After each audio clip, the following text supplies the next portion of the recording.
What's happening now in the CRM world, you want to be more precise, more customized. You don't want to just send out the same blanketed message to everyone because you only have like one shot at like getting their attention and really engaging them on that first email. And if you send it at 3 a.m. and it's like, hey, thanks for calling ABC Motors, someone will reach out in the next hour and call you back.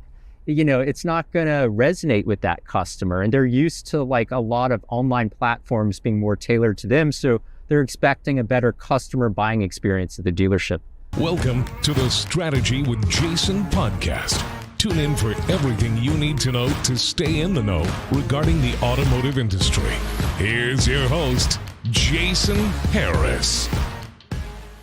Hey, what's going on, Podcast Nation? It is Jason Harris here, and thank you for joining me on another episode of The Drive. I am here in hot Las Vegas, Nevada. All right, and today I have Zach with Auto Manager with me. What's going on, Zach? How you doing? Doing awesome. Love the car. It's fitting, all right? For you guys out there watching, listening, if you don't know, we are currently driving around in an orange Mercedes G63. I don't know how I find these things. They find me. But Zach, I am so glad that you got to take the time to come jam with me today. We've done a podcast before. I think it was was it before COVID? Yeah, I think it was pre-pandemic or right around the pandemic. It was right around that time. But I'm glad, and so much has changed with you and your company since then. So like, I'm excited to get on here. And look, and anytime I get to talk, dealer systems and technologies, I'm all in. So let's do this. I love kicking off these podcasts with a little origin story. Because I'm just fundamentally fascinated myself, just how people kind of fumble their way into the automotive industry in some way or form. So Zach, how did you get started in this crazy world we call the automotive industry? Well, I'll tell you. So when I was 19 years old, I was going to Emory University in Atlanta. And I was looking for kind of a part-time job while in school. And I stumbled into a local dealership. And I applied, got the job, and fell in love with the auto industry. And it became almost a full-time job. So I was going to Emory Competitive College while working in the industry. I think by second month, I sold 14 cars. And I was just hooked. And while I was working at the dealership, I saw there's a lot of legacy technology, a lot of technology the salespeople didn't have buy-in on. So after graduating Emory, packed everything I had in a Ford Mustang, moved out to the Bay Area to work for a startup. And my first job, it was cold calling. It was an amazing company. It was a startup. They grew fast, but I was also doing Selly on the side. And I started kind of applying to different accelerator programs, and we got into one called Blue Startups. And Blue Startups is run by a guy named Hank Rogers, and you might recognize the name because Apple made a movie about him last year. And he's the guy who bought the Tetris rights, brought it to the US, and just made it the powerhouse video game. So we built the MVP of Selly, which was a CRM for used car dealerships. And we built the MVP out there. And then after we graduated, we raised a little capital, only around $650,000, but we did it from value add investors. One of them was Matt Watson. He founded Vin Solutions CRM. Heard that name before. And we started small, in San Francisco, and brick by brick, built Selly over the past, 7 or 8 years. And then in 2022, I actually sold it to a private equity firm called Beekman Group. And they had a portfolio called Auto Manager. So I was 23 years old when I started Selly, and then I was 30 when it was acquired by Beekman. And I'm still a part of it. I work as Chief Strategy Officer, and of course still run Selly day to day. So that's my origin story.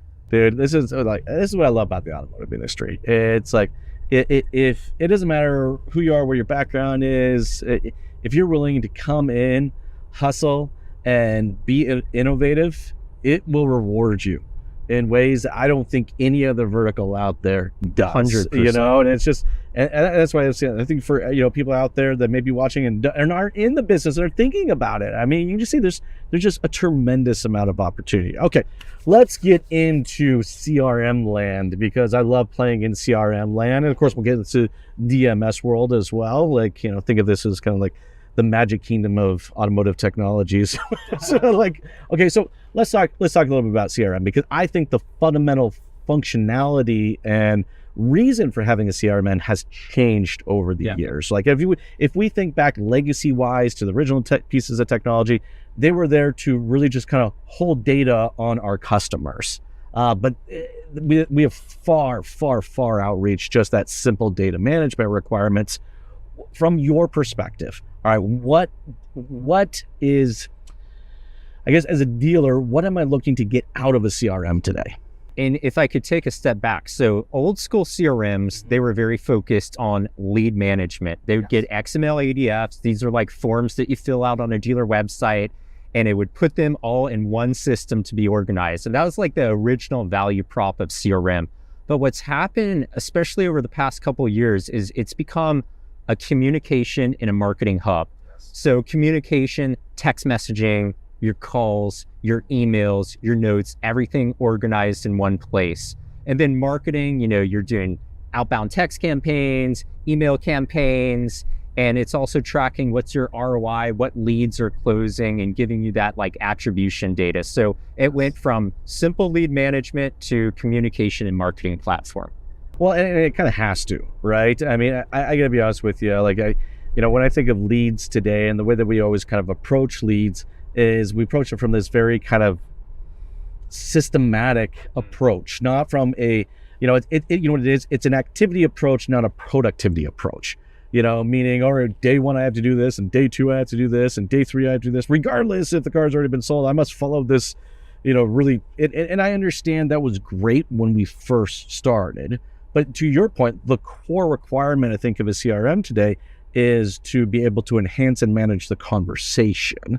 Look, if it was up to me, Now, see, I remember, because, okay, maybe I'm dating myself, right? But they weren't called leads, all right, when I first started in the business, right? They would sometimes come through the fax machine, okay? All right. And then when it came to early, let's call it website for dealers, they were called form fills or inquiries. Yeah. I don't know at what point in time in the industry that language got converted over to leads. But I mean, to your point, I think we need to be focusing more on the conversation than just the lead itself. So, from a conversation perspective, I'm sure you've seen the good, the bad, the ugly. Now, I'm not talking about just the movie, but like, what are you seeing out there as far as like best practice around communications?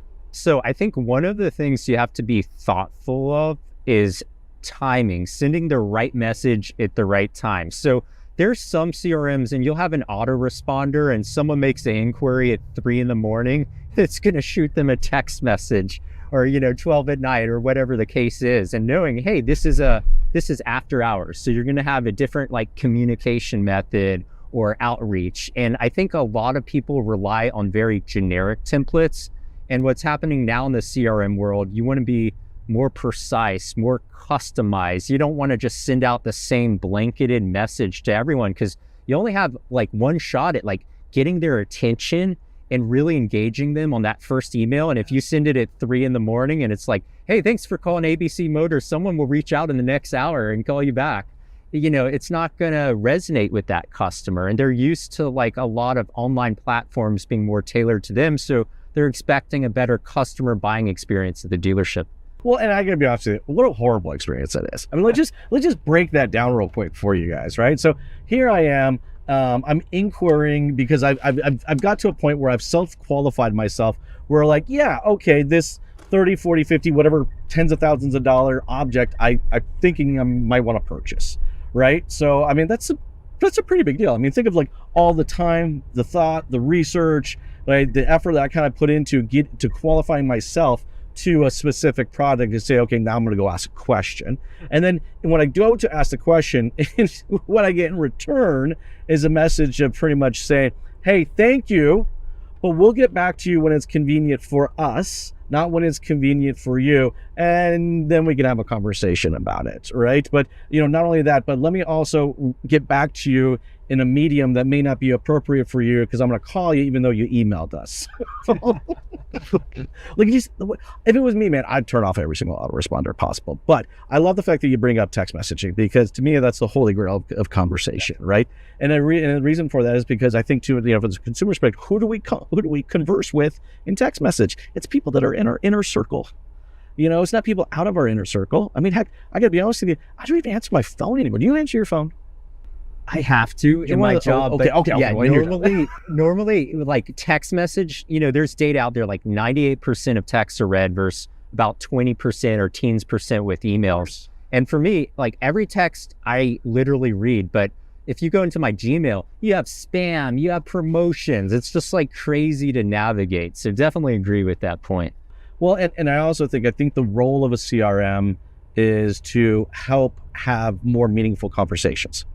And, look, if it was me, I would stop measuring leads altogether and I'd measure conversations, right? Yes. Because, and I think if you're watching and listening out here, all right, and you're, responsible for the hiring of your dealership, you would too. I mean, think about this. You hired that individual because of how great they were in conversation, conversing with others, right? So like getting someone into a conversation as quickly and efficiently and effectively as possible, I think this is a requirement of today's CRM. Would you agree?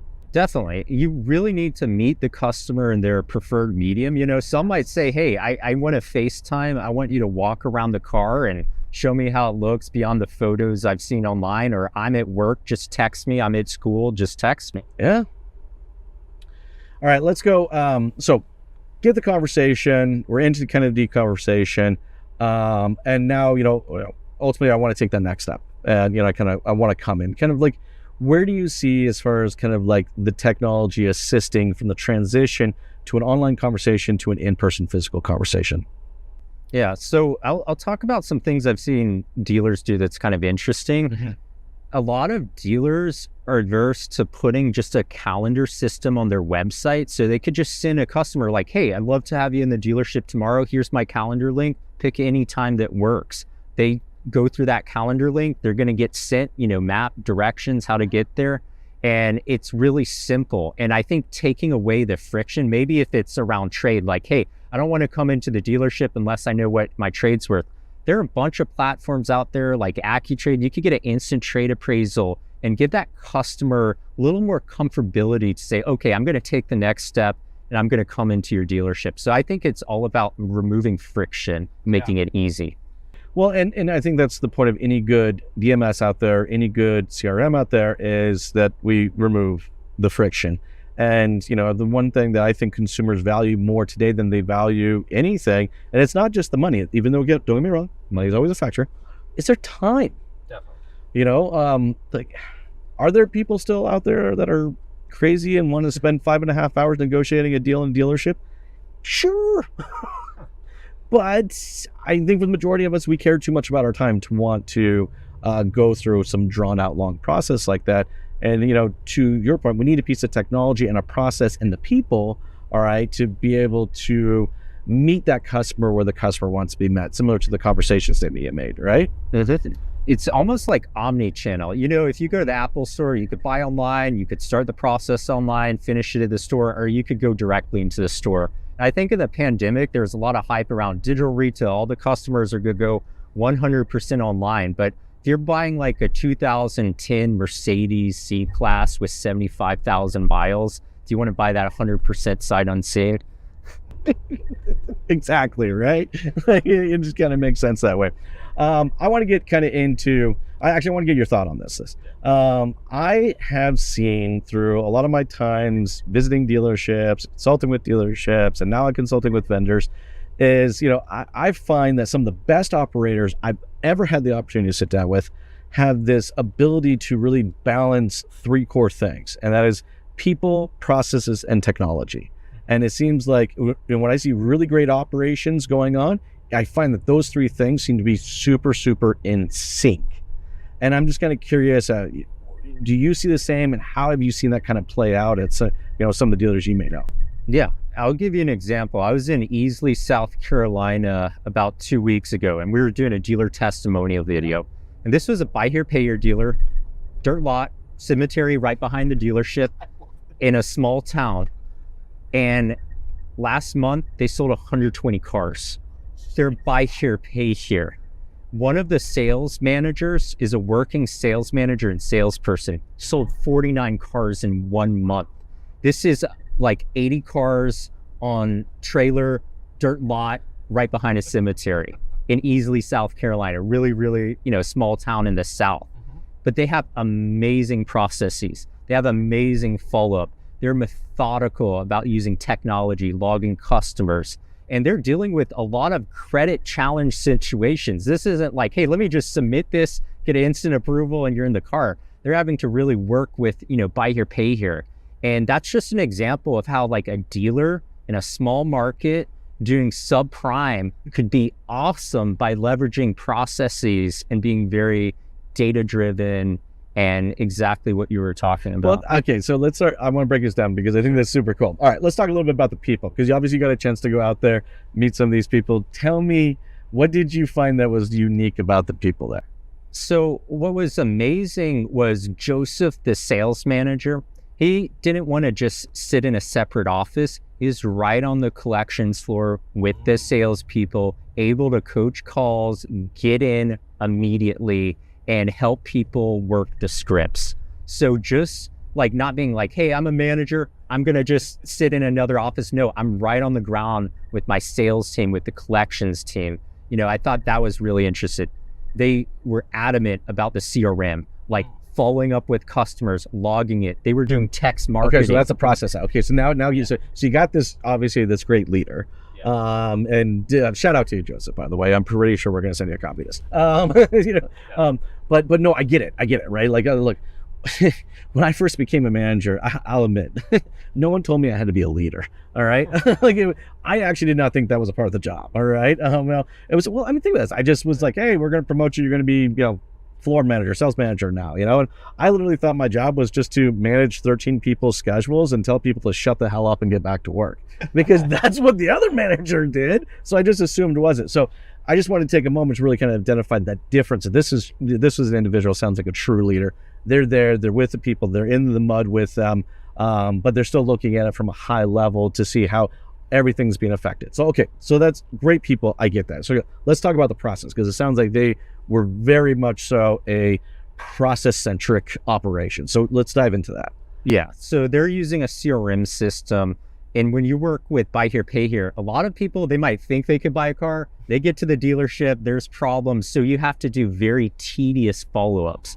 And they've built that in. And then on the other side with the CRM is collections, because you're doing weekly collections. It's not like they pay every month. And, some of the people, they'll have a prepaid phone. Their phone will run out of minutes in text. So there's all of these like edge cases, and you have to just be so adamant about the follow-up. And if you don't have a system to constantly remind and help you with like drips and, email campaigns, text messages, it's very hard to manually execute, especially when you're doing high volume, subprime. And one other interesting thing, this is on the product side. They were very clever about the cars they chose, because in subprime, a lot of times you have really beat up cars and they might break down during the loan. They're trying to get Toyotas, Hondas, cars that are going to last longer, like putting quality products in buy here, pay here, which you don't see as much. So I think it's just the people, the process, the product, the technology, everything all combined. And they were telling me that this store does the volume of 3 of their buy here, pay here sister stores. And that's huge. And I think that's kind of the technology. It doesn't surprise me that when you have an operations that has strong people and strong processes, that the technology kind of comes in as like this beautiful Christmas bow, and it just kind of wraps it all together. And it's just like, okay, here it is, and it really just kind of completes the entire solution. Now, here's what I'd like to do kind of with our remaining time, because I know we're getting towards the tail end of it. I want to talk about the future. I would love to kind of get your thoughts and opinions of just where do you see the future of CRM and DMS technology going towards, or where would you like to see it go? Yeah, so a couple thoughts. I think that having a connected system where the DMS talks to the CRM, that talks to the website, and like the dealer having that ecosystem where everything's connected, there's no manually typing between products, there's less barriers with integration. In our industry, some vendors are like, hey, we're not going to integrate with you. Yeah, they create all these stupid silos. Yeah, all these little silos. Yes. So it's very siloed. I think, I don't want to throw AI as a buzzword, but we're doing something interesting at Auto Manager. One of the big problems for our dealers was writing vehicle descriptions. And we built an AI-powered vehicle description tool. It's integrated with Carfax and some of the other products. So they could literally click a button, boom, vehicle description. We talked to a dealer, and before they had someone who'd spend like 10, 20 minutes per car just loading that information in. Yes. And I think that's all really important, like integration, connected platform, your CRM, your DMS, your website all work together well. Well, and I'm with you, right? I mean, I could see there's another buzzword that's floating around a lot out there right now, and that's CDP. And, I don't believe anybody in the industry quite actually has a CDP yet. And I don't know if the industry is actually fully kind of flushed out what that will really look like and be. It could be it could be the thing that does replace the CRM and the DMS and actually kind of brings it all together and removes all these silos. But I'm with you. I do see way too much silo data out there. Mm-hmm. And when you get way too much silo data out there, usually the data is not accurate. And, usually it makes it more difficult to take action upon, and also just to, use it in quick enhancements and automated enhancements. And I think that's what we're kind of ultimately looking for. And I'm with you. I think that I definitely agree with you. I think that's going to be the future of the industry. And it'll be exciting. It'll be exciting because we're in that stage right now. I see that we're currently in that stage. I think there are a lot of new companies out here. There's even some that are actually here at this event that are looking to try to break down those doors between DMSs and CRMs and websites and marketing companies and fixed ops data providers and really try to mold them together and start communicating. And I think when that happens, customer, I think, is what ultimately ends up winning here, right? Because what you get is you get a better known customer. And the more you know your customer, the better of a crafted experience that you can ultimately cater to them. So I'm with you. I'm excited. It's a great time to be in the industry. Very great time. Hey, I know we're towards the tail end of our time, Zach. I know I can easily continue to chat with you for at least another hour on this topic. But hey, before I let you go, though, for everybody out there watching, listening right now, who would love to kind of connect with you and learn more about, Auto Manager and Selly, what's the best way to do so? Yeah, so you could look Auto Manager up. They have over 4,000 dealers that sell 1 million cars a year. They've been in the business since the 80s, so automanager.com. And then sellyautomotive.com, that's my company, CRM, text marketing. And then I'm on social, Zach Klempf. You can look me up on LinkedIn, Twitter. Man, I really appreciate you taking the time to chat with me today. This has been a lot of fun. For everybody out there watching and listening, you got to connect with Zach. He's just a super cool guy. And I know if you reach out to him, he's going to reach right back out to you. Thank you so much for taking the time to watch this episode today. You guys have yourself an amazing day. So, I'd always wanted to throw out the opening pitch. I live in the Bay Area, and I was able to do it with the Oakland A's. And the day before, I bring out my dad, and we go to a baseball training facility. And the guy there, he's like, all right, moves everything up. My dad hadn't thrown a ball since the 70s. I hadn't thrown a ball since high school. Both of us hit dirt at first. The guy working there, he's like, hey, this isn't MLB. He moves it further back. So I throw out 100 pitches before, go to Oakland. It's an amazing Coliseum, 55,000 it could seat. There's a fraction of that there. And, it's kind of a windy day. Throw it right into the glove, sense of relief. But it's just a really cool experience. And if you haven't thrown a baseball from home plate, it's like 90 feet. It's a long ways. Yeah. It's like a really long ways. Like you don't notice that when you're watching it on TV or even if you're there in person. Like that ball's going a ways. So respect to all the pitchers out there. I know, right? Well, dude, I think that's an amazing experience. And one of these days you're going to have to give me the full story of how that kind of completely come about because I think that's pretty darn cool. Thanks for tuning in to the Strategy with Jason podcast with your host, Jason Harris. Don't want to miss new content? Be sure to check out the full podcast library at strategywithjason.com to stay in the know. Remember to like, comment, and subscribe. Happy podcasting.